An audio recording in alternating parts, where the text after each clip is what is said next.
Hello, my friends. Good morning to you. We're going to be in 2 Samuel chapter 18, 2 Samuel chapter 18. If you would like to know more of the stories, go through 13 through 18, 19. I'm going to give you a slice of life. That's all I got for you, just a slice. Just a slice. We've been in a series, going through the Samuels, just one of these guys named Samuel, and there's two characters, David and Saul, and let me tell you the big difference between them, because they were both kings, they both had victories, they both had major failures, moral failures. Difference is one word, it's called humility. Humility is the game changer, and that's what happened with David. Here is 2 Samuel chapter 18. I'm going to be, let's start verse 31. Here it says, "And behold, the Cushite came, and the Cushite said, 'Good news for my lord, the king, for the Lord has delivered you this day from the hand of all who rose up against you.' The king said to the Cushite, 'Is it well with the young man Absalom?' And the Cushite answered, 'May the enemies of my lord, the king, and all who rise up against you for evil be like that young man.' And the king was deeply moved and went up to the chamber over the gate and wept. And as he went, he said, 'Oh, my son Absalom, my son Absalom, would I had died instead of you. Oh, my son Absalom, my son.'" There's one word that goes through all the Bible, and it's the word dysfunction. Do you have an aunt in your life? Do you have an uncle in your life? You don't want anybody else to know about them, right? You got some dysfunction in your family. The reality is you got dysfunction in your heart. You look at the Garden of Eden, and there's dysfunction. You look at Jacob, Esau, there's dysfunction. You're looking at these cats this morning, there's dysfunction. So what I want to do this morning is we're going to use David as an example, but let me just tell you this. I want to be careful with using him because he's not some character in the Bible. He's more than that. He's not just that. He's more than that. He's a human being. He's a man after God's own heart. And you could have very well have been the person on stage as David and not him, but God didn't choose you. He chose a guy named David. So we're going to look at him and his relationship with his kids, and in no way do I want to tell you how to parent, because I don't have kids. I'll let the Bible do whatever it wants to do with you. I got a question for you. Have you ever asked the question, how did we get here? You ever asked that question? For example, I like to use this one. You plug in your GPS, the Grand Canyon, and you wind up at a hair salon, right? Or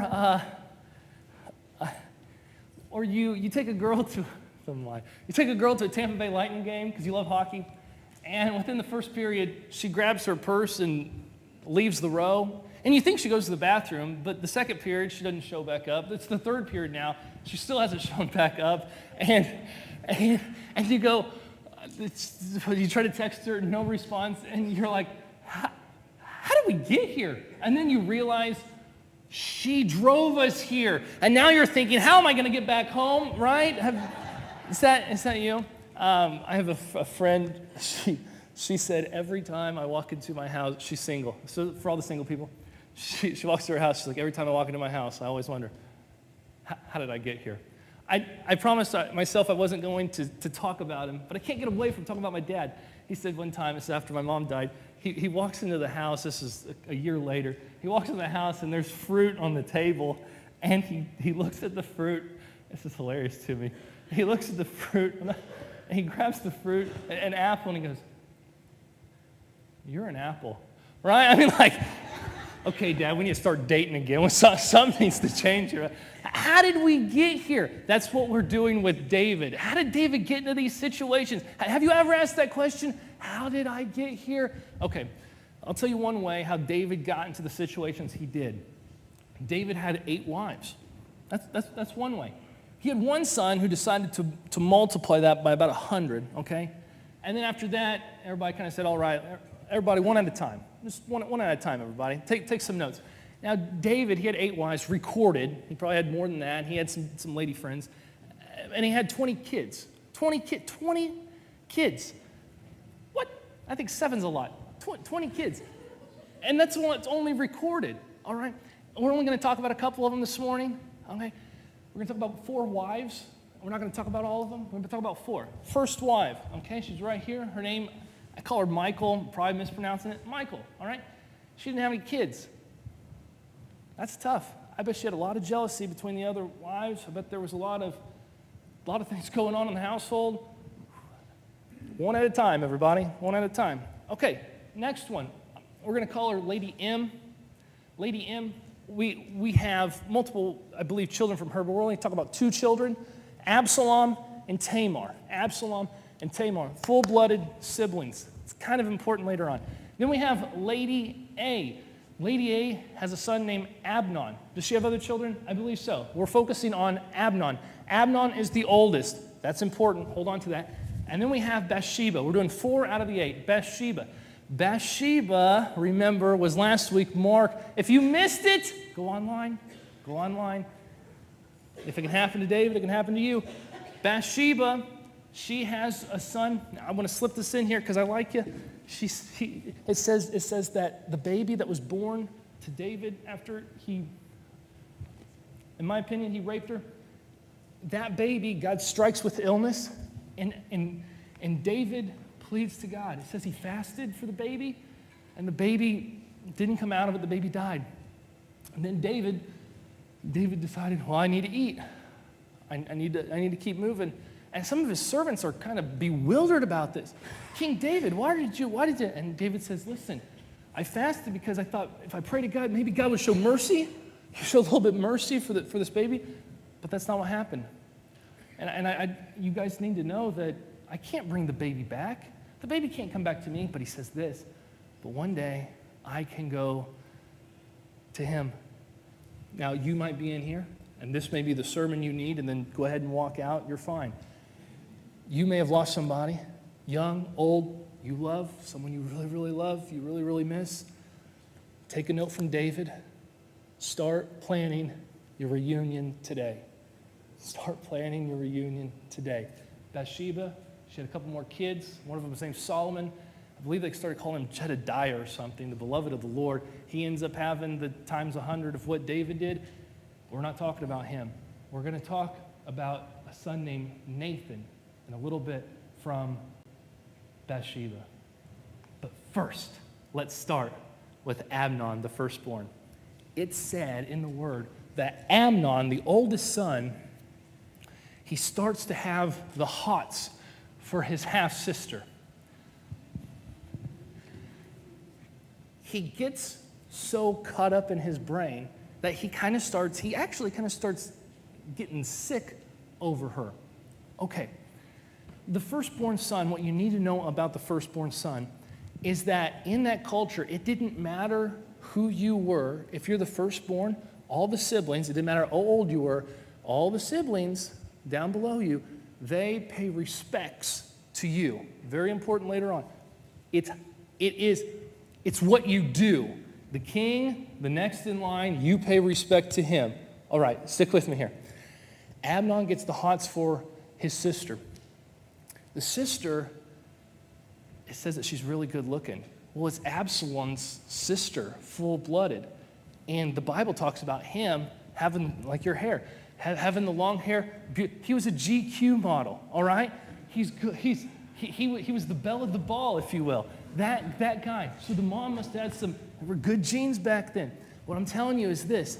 He has the hots for his sister, so much to the point that someone starts noticing. We have a cousin, Jonadab. We're going to call him Cousin Jay, all right? For make it short, Cousin Jay. Cousin Jay, the Bible describes Cousin Jay with the word crafty. I only see this a couple times in the Bible, one in Ephesians, but then another time I see it in Genesis, in the garden. It talks about the serpent. It's more crafty than all the other, right?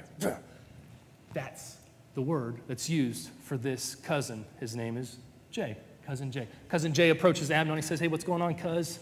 I see that you're kind of down. Talk to me. And Amnon says, well, I got the hots for my sister.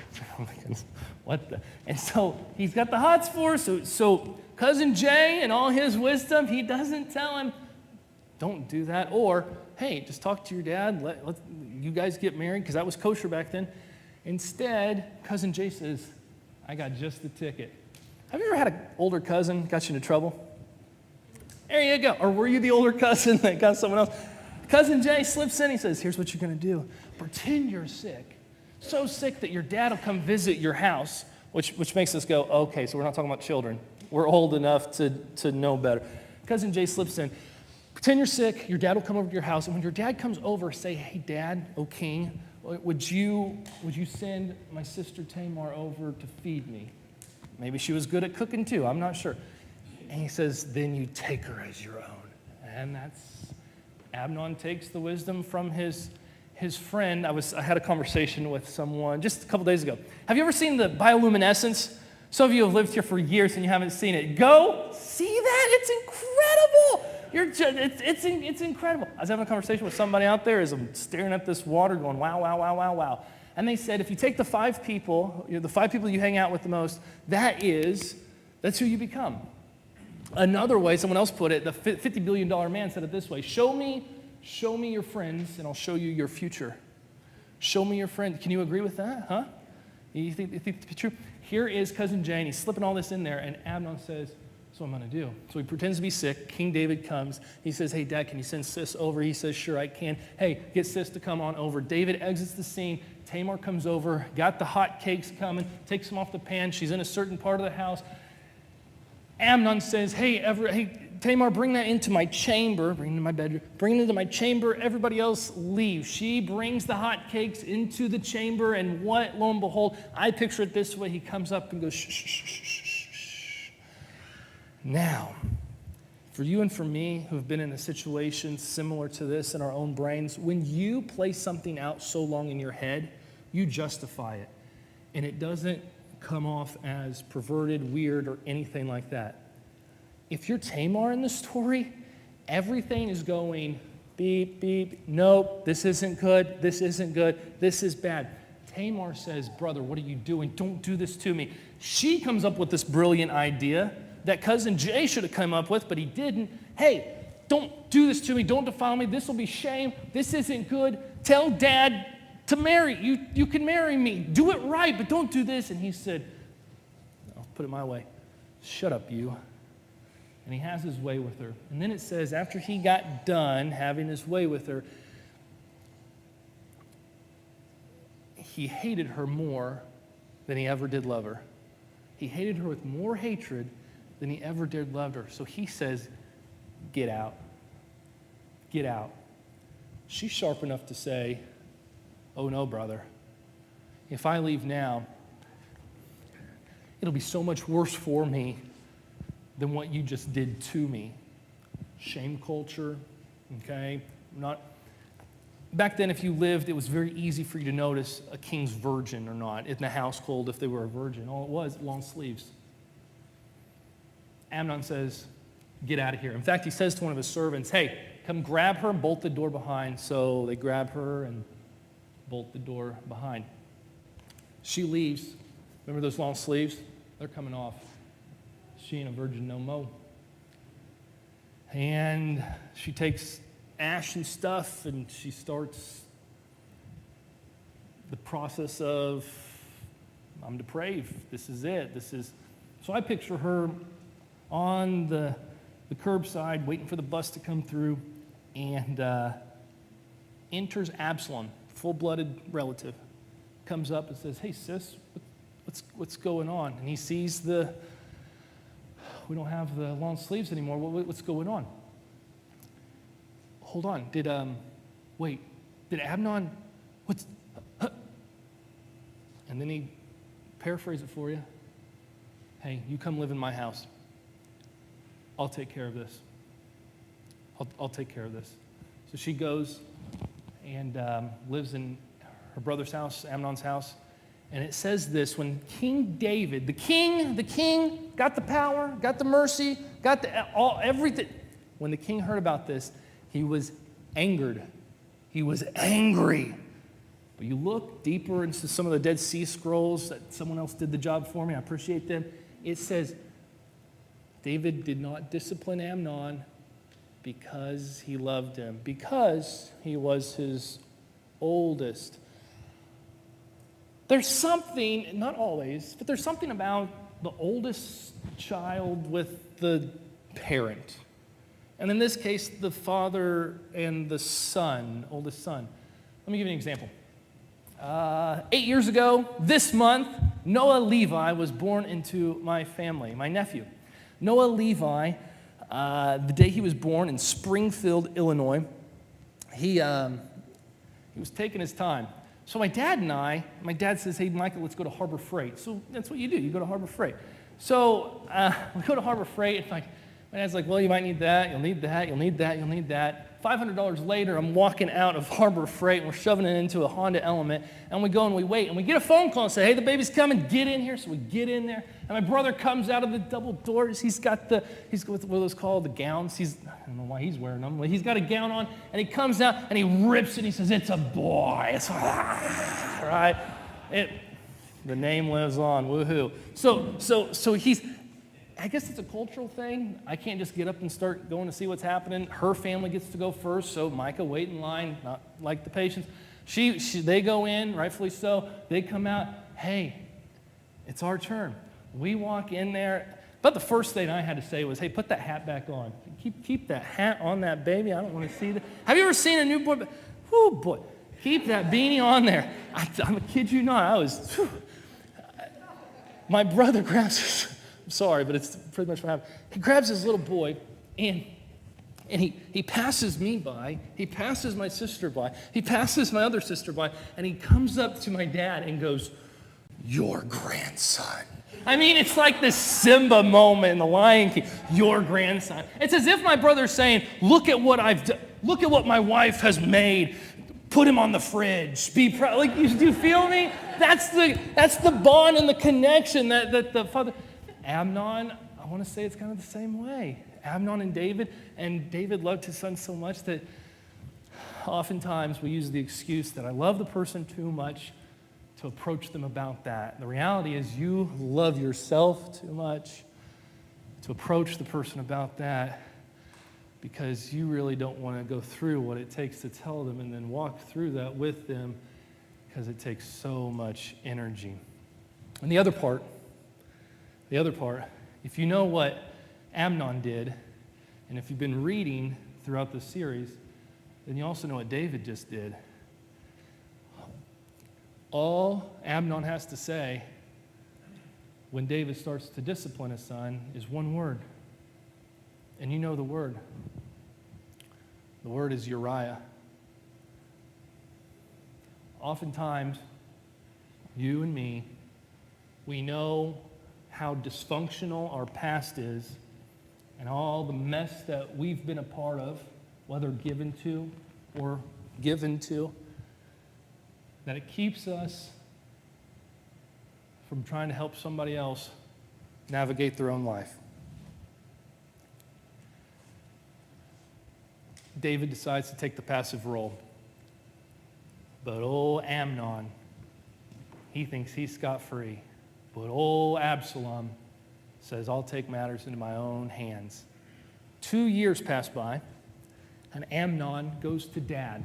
This is the full-blooded relative to Tamar who was raped by Amnon. Are you with me? Okay. Amnon goes to dad and says, hey, I've got some sheep. We're going to shear them. I don't know what all happens in that culture, but I guess we're going to go have a kind of a party thing. Dad, can I take you and all the family and go with me? And I don't know if people in their old age, if the weather just gets a little too hot for them, or if they just don't want to participate in playing games. But Dad says, I'm good. You guys go ahead. I don't want to go. Well, Absalom says, okay, fine, Dad. But let me take Amnon. Wait, what? Why do you want to take Amnon? Why do you want to take Amnon? Remember, it's not like Amnon just gets to go with stuff. He's the next in line. There's like kind of, you have to be, why do you want to take Amnon? So Absalom pushes his dad and pushes his dad a little more. Finally, Dad says, all right, you all go. I'm not going. You guys go, have fun, whatever. So they take off.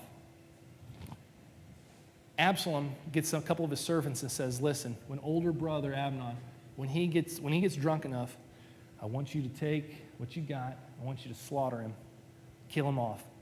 Now, I'm telling you what to do. Be courageous, be valiant.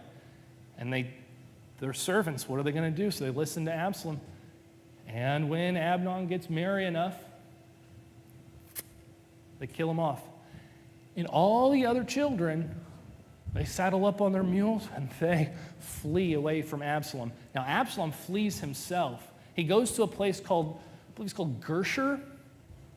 And that just so happens to be his mother's homeland. His mom was actually, Lady M, she was royalty from that land. And so Absalom has double royalty going on. So he flees to that area so that he's safe. But everybody else, they start deserting and they're trying to get back home. Word travels faster than a mule, supposedly in the story. And David, King David, hears that all of his sons have been killed, to which David starts weeping. Enters in Cousin Jay. Where does this kid come from? Cousin Jay comes up to the king and says, "Oh, king, not all your sons are dead. You see, Absalom's been planning this ever since Amnon did the deed against Tamar. He didn't kill everybody. He just killed Amnon," which makes the thoughtful reader go, hold on a second. How does this guy know all these things? I believe Cousin Jay has been in the whole conspiracy the whole time. Doesn't it make sense? Doesn't it make sense whenever your cousin's more prettier, has more money, has more authority, has more going for them, and they're the rightful king? Do you ever get a little jealous of some of your family members? And do you ever try to one-up them and try to think, how can I get in to get ahead? It makes total sense. And so now, Cousin Jay doesn't go with the party. He stays behind. He already knows what's going to go down, doesn't he? It makes sense. And then he's right by the king. Ooh, look how he's leveled up. Are you seeing this? In the presence of the king now. And he says, everybody else is okay. It's just Amnon. Everybody starts coming home on their mules. King David sees that, but Absalom's dead. And King David's not happy about that. And here's Cousin Jay, and he goes, hey, King, I told you, right? Look at everybody. Hey, they're coming. From what I read, we never hear about Cousin Jay ever again. I don't know what happened to him, but think what you want. David is hit to the heart. He doesn't get over his firstborn dying.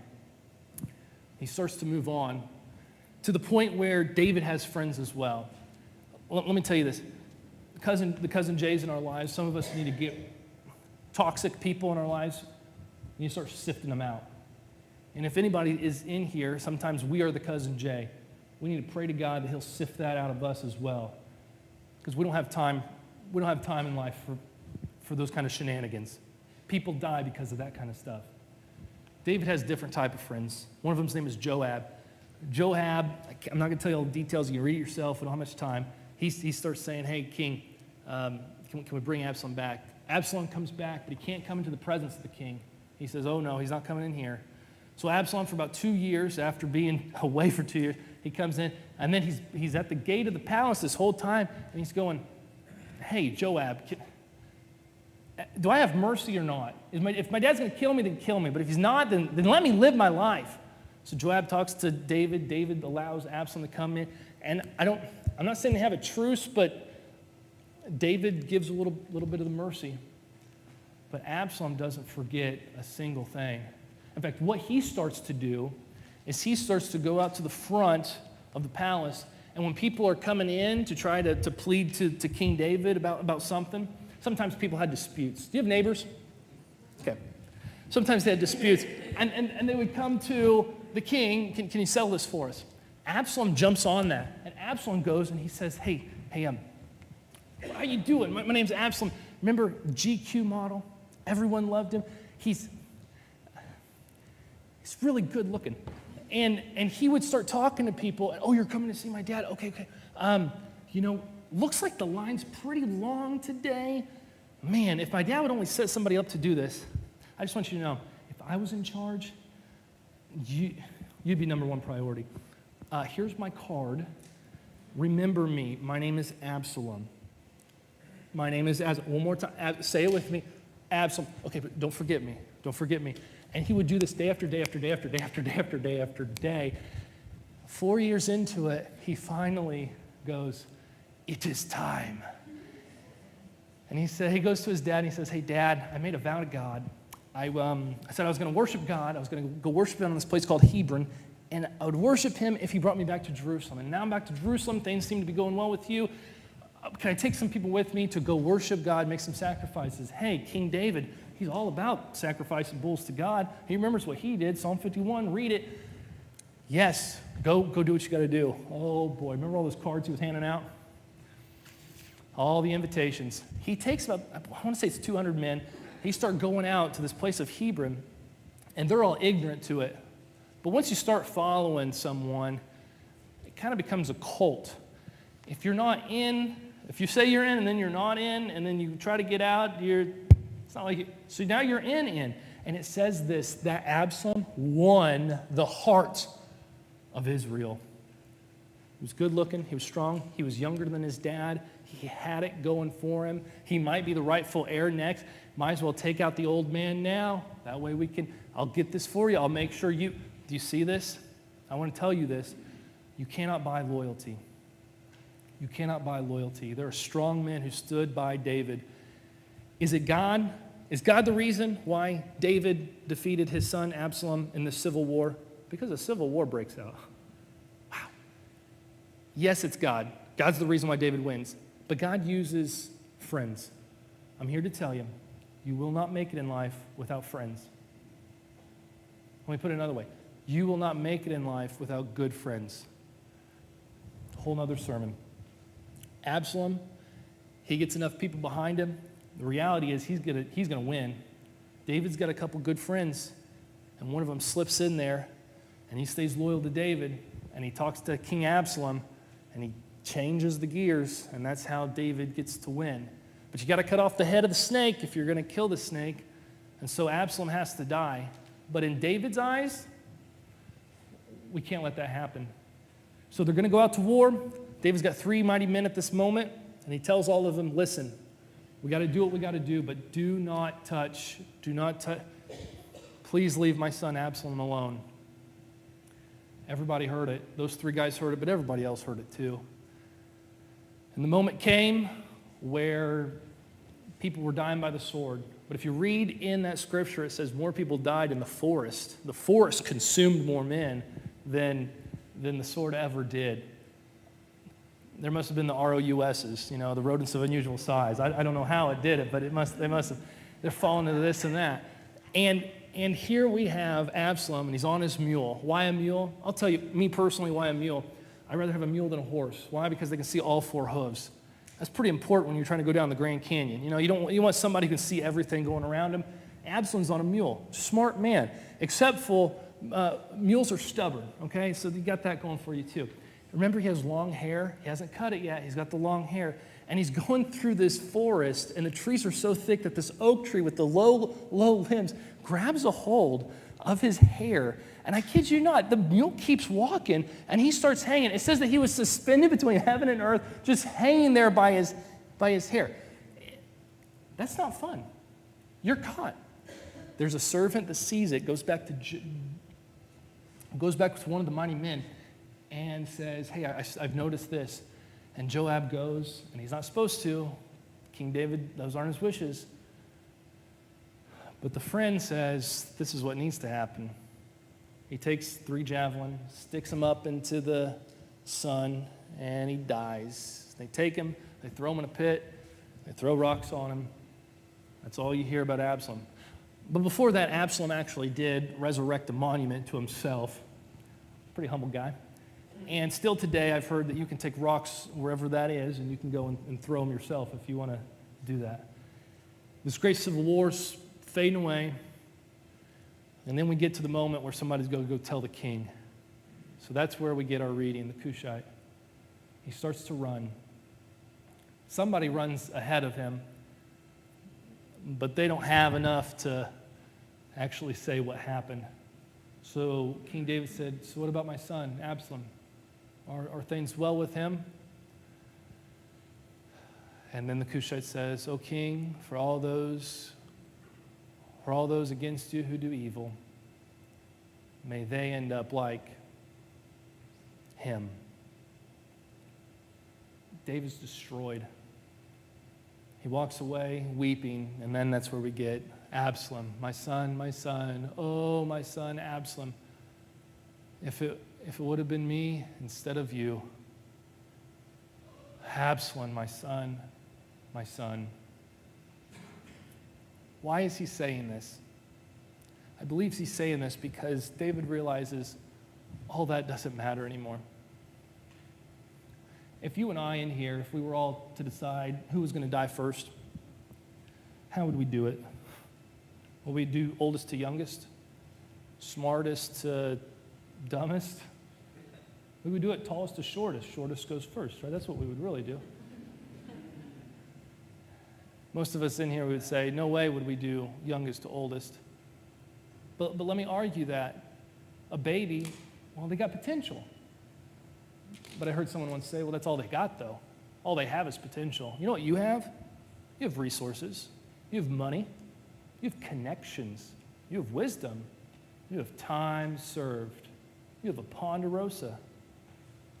And some of you want to kill me now. Me too. And the reason is because it doesn't matter. Because you believe the potential of the baby deserves more than whatever you've come up with in your life. You agree? David, the king, has a family full of dysfunction, full of treachery, full of treason, full of rape, full of lies, full of disloyalty, full of backstabbing, full of front stabbing. And it's as if David says, oh, my son Absalom, if it would have just been me instead of you, oh, my son. You know what he's saying? He's saying, son, it doesn't matter. It just doesn't matter to me. I just wanted you to come home. It said that there was one, about 1,000 years later, a son of David. It says that he lived a perfect life. And then, in a sense, he spoke those words. He had a father, the one that we worship. And the father, instead of saying, son, come back home to me, he says, son, if you don't die, then everyone else does. And I'm so thankful for Jesus Christ that he did that. That he said, oh, my son Rich, my son, let it be me instead of you. Oh, my son Rich, oh, my son, oh, my son. He says, oh, my daughter Lori, would it be me instead of you? Oh, my daughter, oh, my daughter, oh, my daughter. He says, oh, my son Judd, just let it be me instead of you. Just come back home. Just come back home. Let it be me instead of you, oh, my son, oh, my son. Welcome to the introduction of dysfunction. Or let me put it another way. Welcome to the family tree of Jesus Christ. Because what the king says goes. Because the king has the last word. The king can banish, the king can punish, and the king can grant mercy. And I've got good news for you. The good news is this: you, oh sinner, you're more sinful and wicked than you ever dared believe you ever were. And at the same time, you're more loved and accepted by Jesus Christ than you ever dared hoped. And that is what Jesus offers you. So as you take that bread, as you take that cup, would you remember the King, Jesus, who pardons you? Let me pray with you. Our Father, thank you, thank you, thank you. Thank you for what the King did. Thank you that he's not ashamed of his family tree, but he presents his bride holy and blameless, without stain or wrinkle. It truly is amazing love. And we cry, how can it be that you, my King, would die for me? Lord, help us not to miss this opportunity to take advantage of remembering our true royal heritage, who leads us today, King Jesus. And it's in his name we pray. Amen.